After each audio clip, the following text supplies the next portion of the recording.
আসসালামু আলাইকুম রহমতুল্লাহ।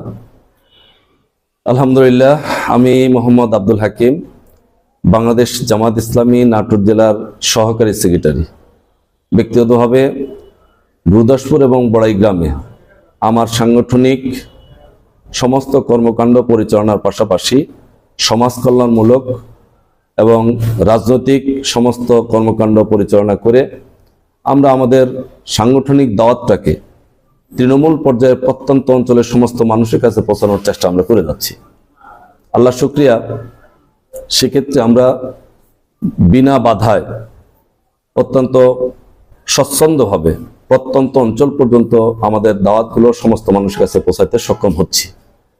এবং সর্বোপরি আমাদের জামাত ইসলামীর সাংগঠনিক যে আদর্শ, এই আদর্শটা আমরা আমাদের অমুসলিম ভাইরা যিনারা আছেন, সনাতন ধর্মের, খ্রিস্টান ধর্মের, আদিবাসী সমস্ত মানুষের কাছে আমরা আমাদের জামাত ইসলামী একটি কল্যাণমূলক সংগঠন এবং দেশের জন্য, জাতির জন্য কল্যাণকর একটি সংগঠন, ক্ষমতায় গেলে কল্যাণকর কাজ হবে, এই মেসেজটাও আমরা তাদের কাছে পৌঁছানোর চেষ্টা করছি।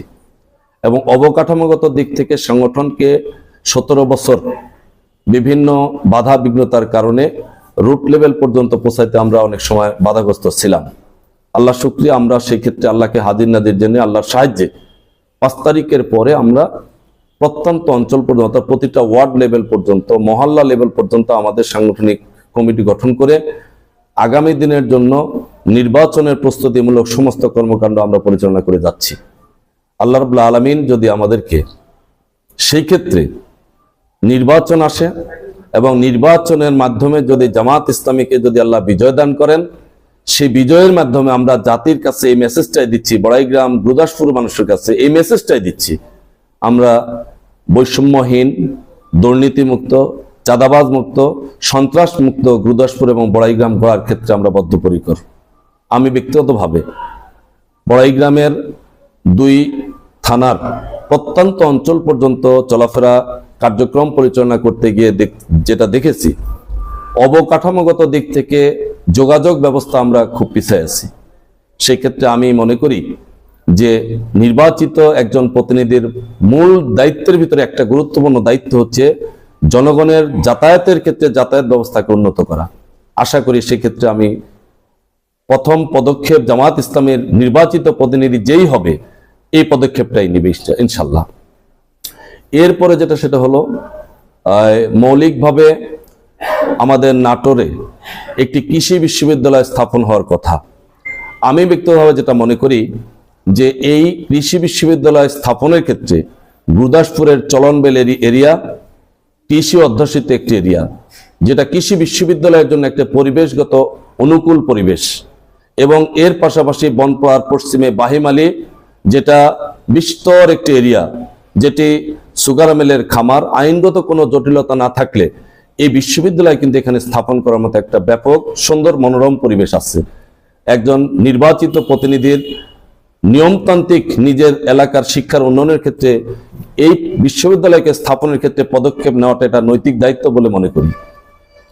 এরপরে যেটা সেটা হলো কৃষি ক্ষেত্রে আমাদের সবচেয়ে এশিয়া মহাদেশ বলি না, গোটা পৃথিবীতেই রসুনের ক্ষেত্রে একটা মারাত্মক কি বলে এটাকে উন্নত একটা প্রযুক্তি হচ্ছে এই কাদাতে রসুন লাগিয়ে বাম্পার ফলনের মাধ্যমে রসুন উৎপাদন করা।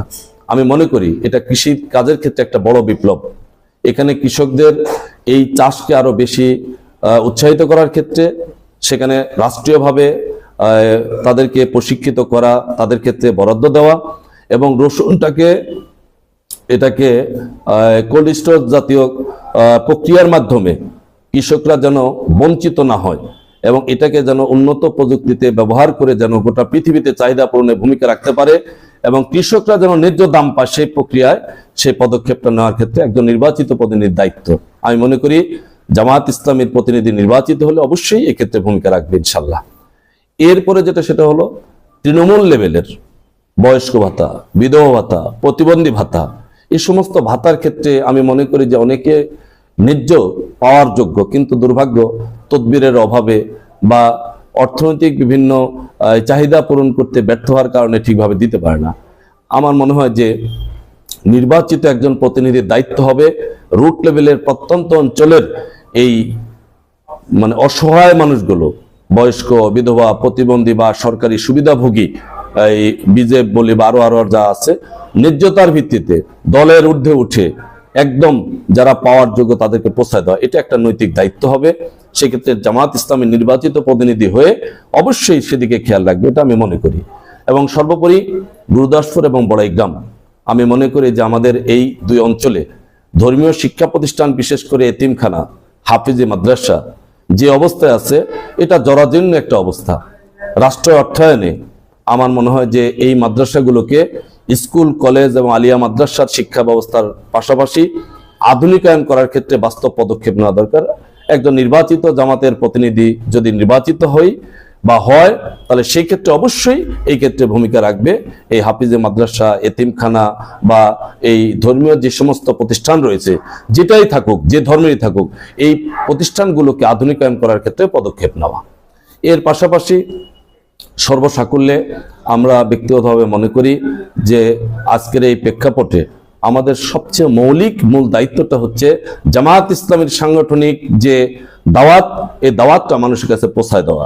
জামাত ইসলামীর ব্যাপারে আপত্তিকর যে সমস্ত বিষয় রয়েছে, মিথ্যা অপপ্রচার রয়েছে, যে সমস্ত মিথ্যা কথা বলে জামাতকে জনবিচ্ছিন্ন করার চেষ্টা করছে, আমরা আমাদের আদর্শ, নীতি, নৈতিকতা, চরিত্র দিয়ে প্রত্যন্ত অঞ্চলের প্রতিটি কর্মীকে মানুষের দ্বারে দ্বারে পৌঁছায় দিয়ে সমাজসেবামূলক, জনকল্যাণমূলক সমস্ত কর্মকাণ্ডের মাধ্যমে এর প্রতি উত্তর দিয়ে আগামী দিনের রাষ্ট্র গঠনের জন্য, আগামী দিনে জামাতের নেতৃত্বকে নির্বাচিত করার জন্য আমরা জনগণের দোরগোড়ায় পৌঁছার ক্ষেত্রে আমরা ভূমিকা রাখবো ইনশাল্লাহ। একই পাশাপাশি আরেকটি বিষয় যেটা সবচেয়ে গুরুত্বপূর্ণ একটা বিষয়, সেটা হলো যে বাংলাদেশের সবচেয়ে বড় একটি জটিল এবং কঠিন সমস্যা, সেটা হলো যুব বেকারত্ব। আমি মনে করি যে রাষ্ট্রীয় নির্বাচিত একজন প্রতিনিধি যদি মনে করেন যুব উন্নয়ন সহ বিভিন্ন রাষ্ট্রীয় অর্থায়নে যুবকদের প্রশিক্ষিত করে আত্মকর্মসংস্থানের মাধ্যমে যুবকদেরকে কাজে লাগানো, যুবকদের কর্মসংস্থানের ব্যবস্থা করা, এবং এখানে ইন্ডাস্ট্রিয়াল কোনো প্রকল্প রাষ্ট্রীয়ভাবে যদি তৈরি করা যায়, অথবা কোনো সম্পদশালী, বিত্তশালীর মাধ্যমে যদি কোনো প্রতিষ্ঠানে ঘিরে গড়ে উঠানো যায়, যেমন বিশেষ করে প্রাণ কোম্পানির মতো বা এটাকে কি বলে ইপিজেটের মতো, এরকম কোনো স্থাপনা যদি আমার চলনবিল এরিয়াতে স্থাপন করা যায়, তাহলে একটা বিশাল কর্মসংস্থানের, বেকারত্ব দূর করার ক্ষেত্রে ভূমিকা রাখতে পারে আমি মনে করি। এই দিকটা আমি অবশ্যই খেয়াল রাখার একটা বিষয়।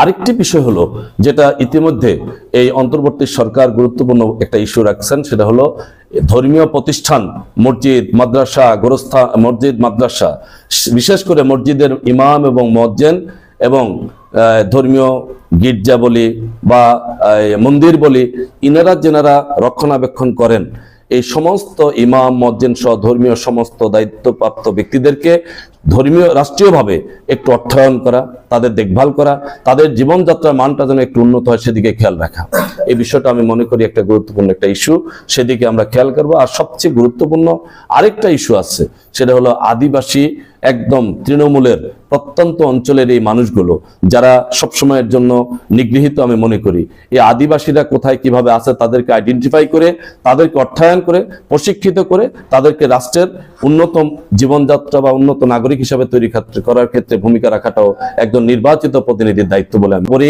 গুরুদাসপুর এবং বড়াইগ্রামের সর্বস্তরের দল, মত, ধর্ম, বর্ণ নির্বিশেষে সবাইকে মোবারকবাদ, ধন্যবাদ। দেশে বিদেশে যে যেখানে আছেন সবাইকে অন্তঃস্থল থেকে সালাম জানিয়ে আমি দোয়া চেয়ে সবার জন্য দোয়া করে কথা শেষ করলাম। আসসালামু আলাইকুম রহমতুল্লাহ।